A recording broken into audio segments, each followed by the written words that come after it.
Bonjour à tous, j'espère que tout le monde va bien. Je vais continuer sur la passion de Jésus-Christ avec saint Alphonse de Liguori. On était rendu au chapitre 7.5. On va parler le cœur de Jésus est maintenant ouvert. Donc commençons avec un signe de croix. Du Père, du Fils et du Saint-Esprit. Amen. Point 5. Le cœur de Jésus est ouvert. Les soldats vinrent et rompirent les jambes aux deux larrons. Quant à Jésus, voyant qu'il était déjà mort, ils ne lui firent point subir le même traitement. Mais l'un d'eux lui ouvrit le côté avec sa lance, et il en sortit à l'instant du sang et de l'eau. Vous pouvez le voir dans Jean 19, versets 32 à 34. D'après saint Cyprien et bien d'autres, la lance alla directement frapper le cœur de Jésus-Christ, et c'est précisément ce qui fut révélé à Sainte Brigitte.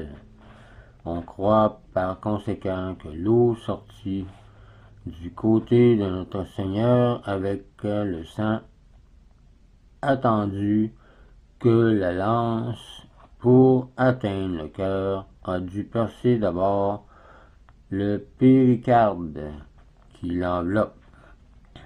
Saint Augustin remarque que l'évangéliste s'est servi du mot ouvrir, parce qu'il s'ouvrit alors dans le cœur du Sauveur la porte de la vie, et que de là sortirent les sacrements par lesquels on arrive à la vie éternelle, qu'il a instituée lorsqu'il était 40 jours sur la terre, après sa résurrection. On dit que le sang et l'eau qui sortirent du côté de Jésus-Christ figurent les sacrements, parce que l'eau est le symbole du baptême, qui est le premier des sacrements, et que le sang du divin Sauveur est contenu dans l'Eucharistie, qui est le plus grand des sacrements, car il nous unit davantage à Jésus-Christ. Saint Bernard ajoute que Jésus-Christ voulut recevoir cette blessure visible pour nous donner à entendre que son cœur portait une blessure invisible d'amour envers les hommes et les femmes. Qui donc, conclut-il, n'aimera pas ce cœur blessé d'amour, ce grand Dieu qui nous aime tant? Enfin, saint Augustin observe, en parlant de l'Eucharistie, que le saint sacrifice de la messe n'est pas moins efficace aujourd'hui devant Dieu que ne le fut alors celui du sang et de l'eau qui jaillirent de la blessure du Sauveur. Point 6 maintenant. On va parler de la sépulture et résurrection de Jésus-Christ. Terminons ce chapitre par quelques réflexions sur la sépulture et la résurrection de notre divin Sauveur et Rédempteur.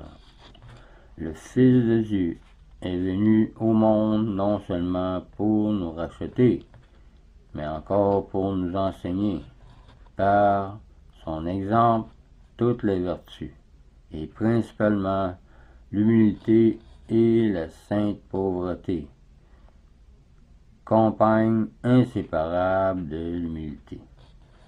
C'est pour cela qu'il a voulu naître pauvre dans une grotte, vivre pauvre dans une boutique durant 30 ans, et enfin mourir pauvre et nu sur une croix, après avoir vu ses propres vêtements partagés entre les soldats, sous ses yeux, avant d'expirer.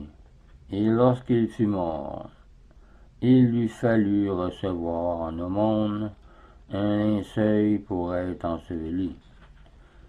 que les pauvres se consolent.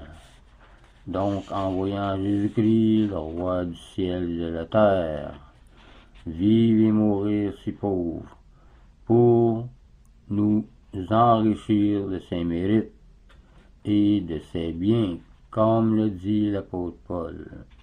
Voir 2 Corinthiens 8, verset 9.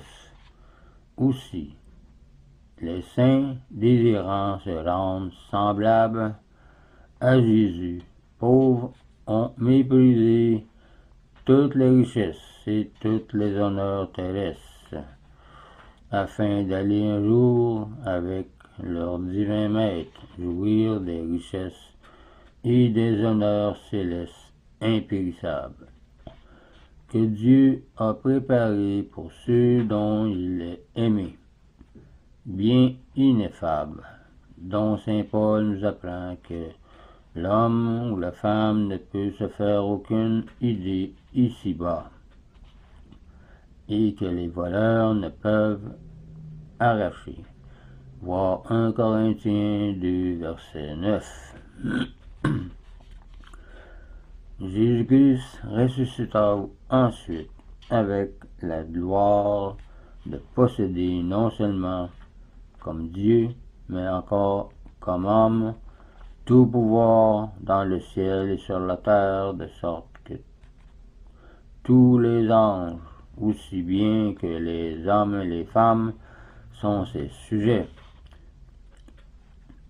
Voir Matthieu 28, versets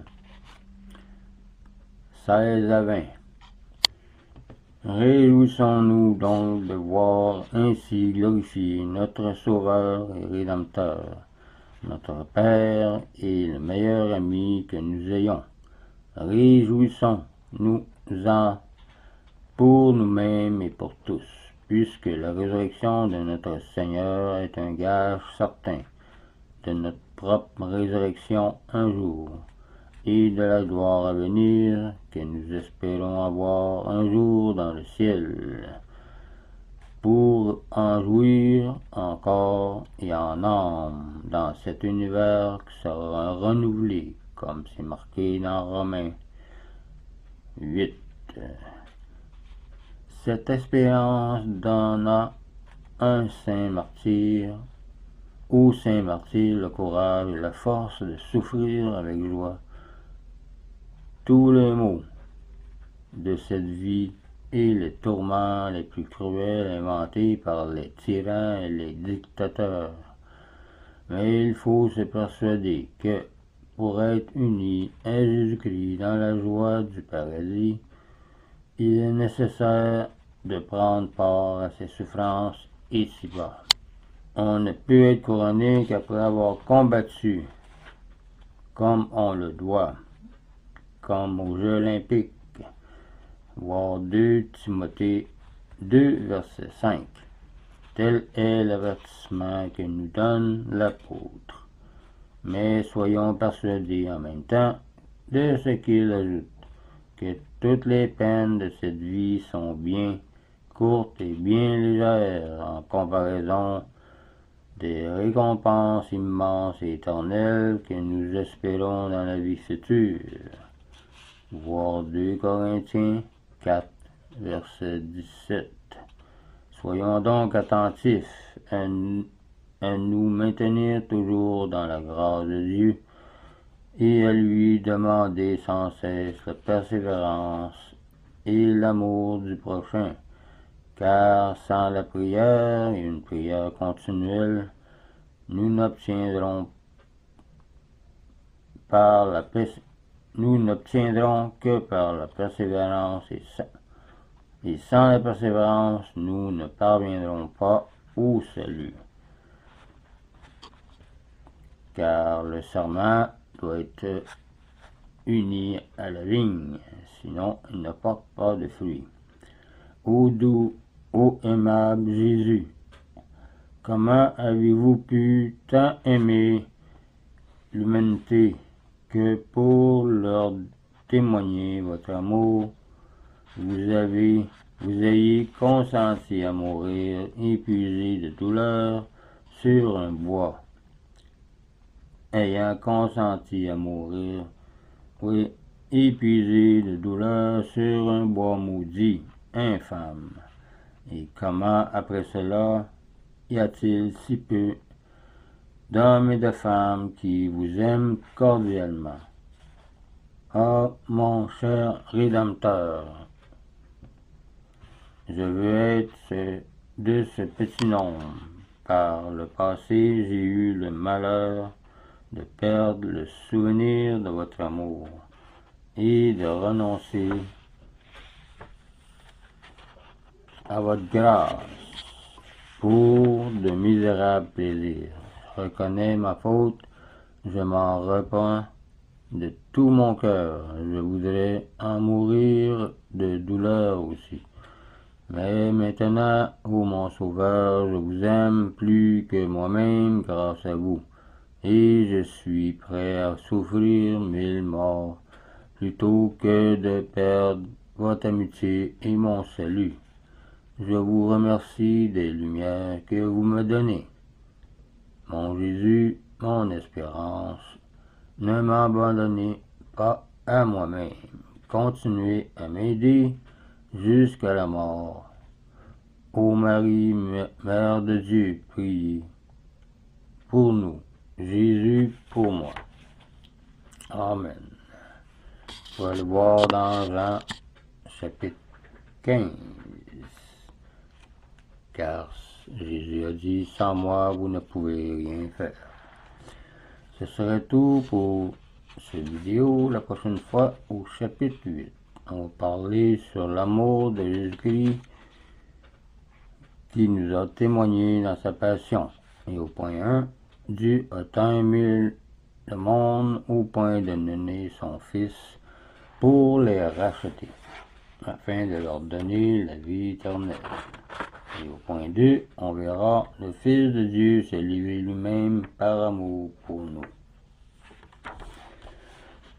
Donc, je vous laisse là-dessus, je vous dis au revoir et union prière.